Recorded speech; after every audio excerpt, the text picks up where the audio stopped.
right, y'all, this is our take. This is Mark the moderator. Avery the Process, Apartment 8D, Building 8, Albany, all day. I know what time it is. What's good? Yo, as y'all notice, it's only two of us here tonight. The two amigos is going to handle it, going to hold it down. Absolutely. Banks and Leaf is not with us, but we, myself and Avery, we got a lot to talk about. We're going to share it with y'all. But I'm going to start off by saying the breaking news, and you know, we always talk about sports and social topics, but we're going to talk a little politics first, jumping this off, because I think it's fresh, and I just want to get Avery's feedback on it. Yo, Avery, Kamala Harris, the first black woman vice president. Come on, man. Talk to me, kid. Talk to me. Okay, she's not the first just yet. She's in line to be the first. Vying to be the first. Okay, all right. Burst my bubble. Okay, go ahead. I'm just talking it into existence. I mean, yeah. We knew he was gonna pick a female, which is, you know, probably the best political move. Personally, do I like Kamala Harris? I like some of the stuff that she talks about. I'm not a huge Biden fan. I'm gonna just be honest with you. I feel like obviously it's the lesser of two evils, but I think Kamala Harris, what she does is she puts in place, you know, someone to be kind of sort of the voice of women for the nation, since they haven't had a voice, so to speak, and since 45 has been the voice over the last 4 years, and he's not a voice, as we know that. So do I think it's a good pick? I think it's a political pick. I think it's a safe pick. I think, you know, and though it may not be a favorable comment, I think her having, you know, a white husband makes it more palatable for America. So why is that? Why is that? I just think that, you know, one thing about Kamala Harris is she's professional. You know, she's not super militant. So she's kind of like the non-aggressive, you know. But she's a little aggressive, though. Because yo, just remember, she went at Biden hard, kid. She was letting Biden know, listen, dog. I think she's aggressive towards the male kind of chauvinistic dominance kind of approach that males have, you know, specifically in the political forum. I think that she's aggressive on that front. But as far as, you know, representing, you know, women, I think she is a good pick to represent the women of this nation, so to speak, for a vice president. And for, you know, an administration that, you know, if Biden wins, when Biden wins, if we hope it, you know, it comes to that, I think it's more so about it being, you know, a professional administration. It's not this bozo administration. You know, everybody's a little bit more polished. We get some sense of normalcy. A little bit more? You know, yeah, we get a sense of normalcy, you know what I'm saying, with that. So I do think that that's what she's gonna bring to the table for Biden. Yo, what I'm gonna say is it's very interesting what you said, because you threw out there something which is deep. Lesser of two evils. So you got people right now looking at voting for 45 and Kanye West. Now, when you talk about a lesser of two evils, that's just evil. There's no less in there. Both of those are bozos. Biden, what I'm going to say is this. Biden is the best pick if we had to make one, because he's presidential and the office lacks a president. Right. That right there. Perfect, there's never going to be a perfect candidate. But I'm going to go another way with this, because of what I look at is, in our lifetime, to see the first black woman vice president, to me, will be historic to see it. You know, it was a battle to get to have the first black president. Now, off the heels of that, to have the first black vice president says a whole lot. And I know people will look at this video and say, well, they always talking about black. Well, yeah, because black matters. Because of the hundreds of years of oppression that we have dealt with, we can sit here now and start saying that there are things that are changing in our scope. Now, I'm not saying that racism is going to leave. I'm not saying that having her is the carrot that is going to make all of the racism go away, but it is showing strides that we can excel to do more, rather than always thinking that we are limited and we have a ceiling. And let me just add this, you know, and I know that, you know, there have been a lot of viewers that have been like, yo, you know, yeah, we always talking about black stuff. Yo, let me tell you something. Let me just say this to the listeners and the viewers. Look, we're black men. You know, we don't have the privilege and we don't take for granted that, you know, we can just automatically speak without us being firsts, you know, without us being, you know, pioneers to our own culture. So I see some of the comments and I see what people say. It's not that it's we're only concerned about us, but the fact of the matter is that for years there hasn't been a concern about us. So we're always gonna bring that to light. So I don't want, I think, you know, especially when you're white, when you know, people that are Caucasian or whatever, however you want to term and coin that, you know, depiction of what people are, yo, they take for granted like, yo, the next president is just gonna be white, the next vice president is just gonna be white. You know, for us, it ain't like that.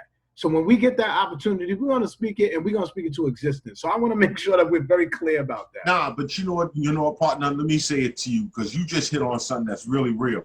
You know, like what, you know, some of the comments which we get and people throw at us that there's other voices out there. Of course they are. But a lot of those voices doesn't speak for us, isn't about us, and isn't looking out for us. At least we are the ones that sit here and we naturally or organically speak from a Black perspective. And we really hope people understand that. You know, it's from our scope. We're not PC. We're not trying to toe a certain line. If we step on somebody's toes, guess what? So what? That's what the show is about. So that's why, and I sit here and I say, people are going to attack Kamala Harris because she's a former LA prosecutor and some of the people which she put away and all those things got it.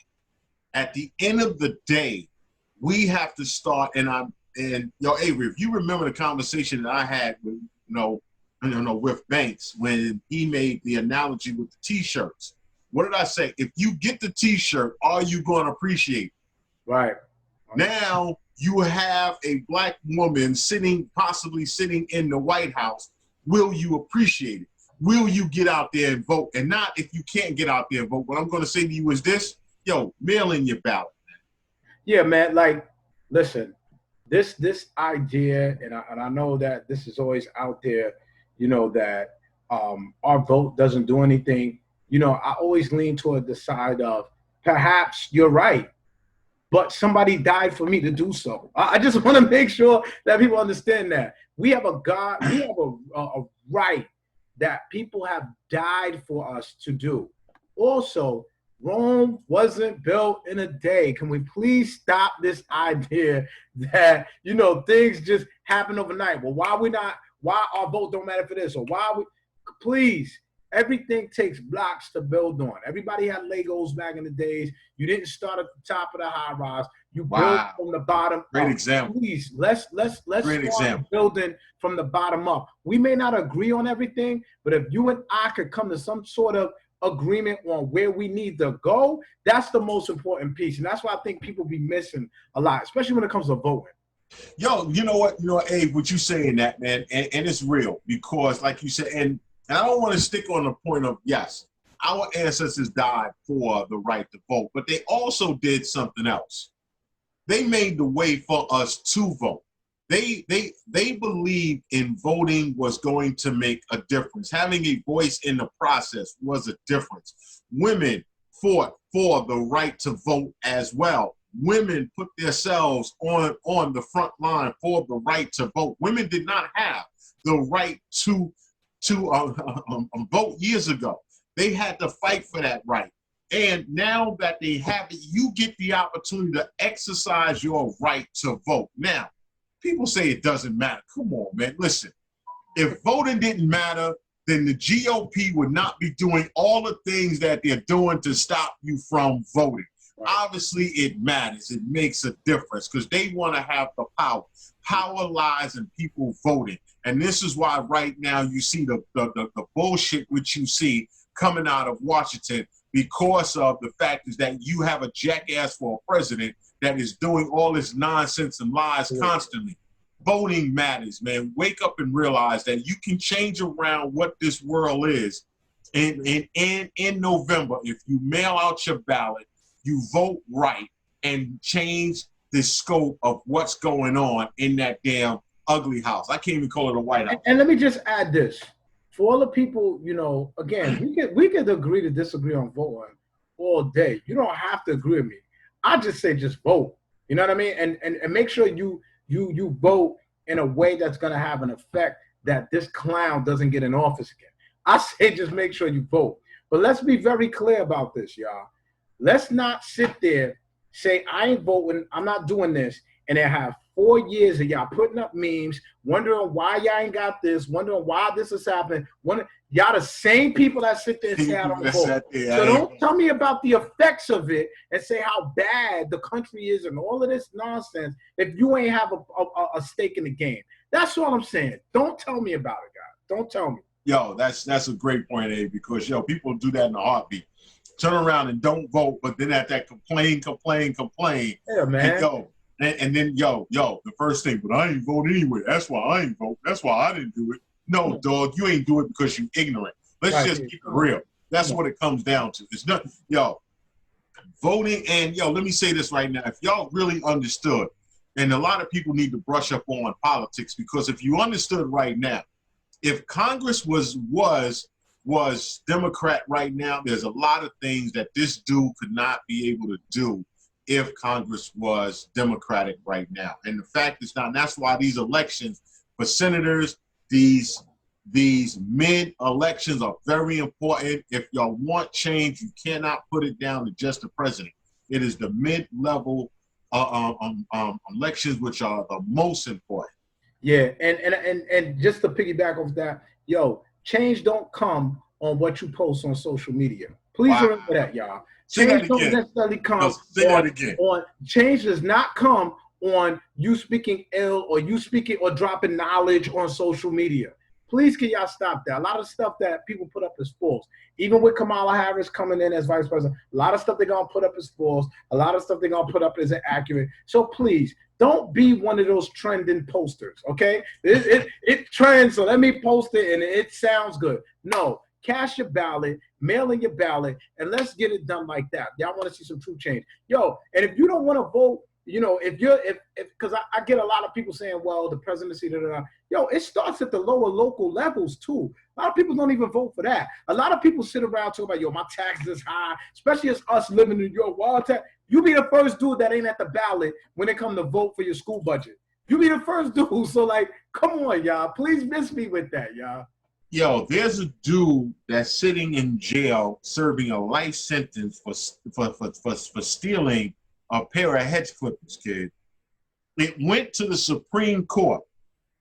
5 out of 6 Supreme Court justices turned around and said, yes, the sentence is correct and he should serve a life sentence. Now, he had previous crimes that he had done.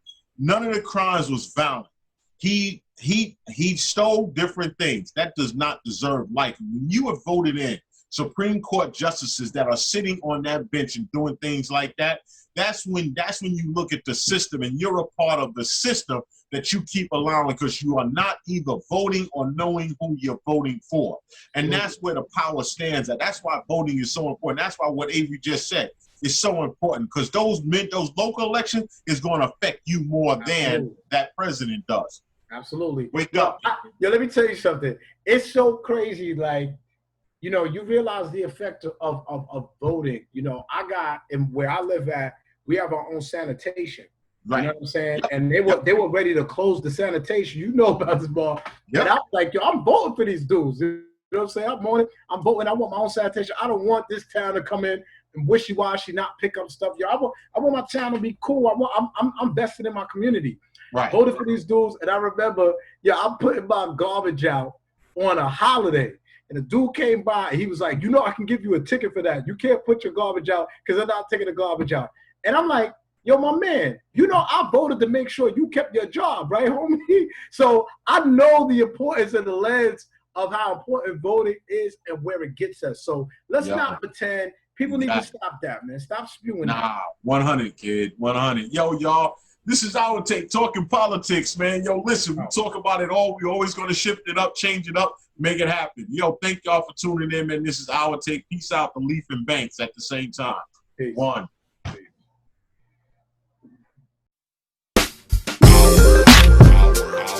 Our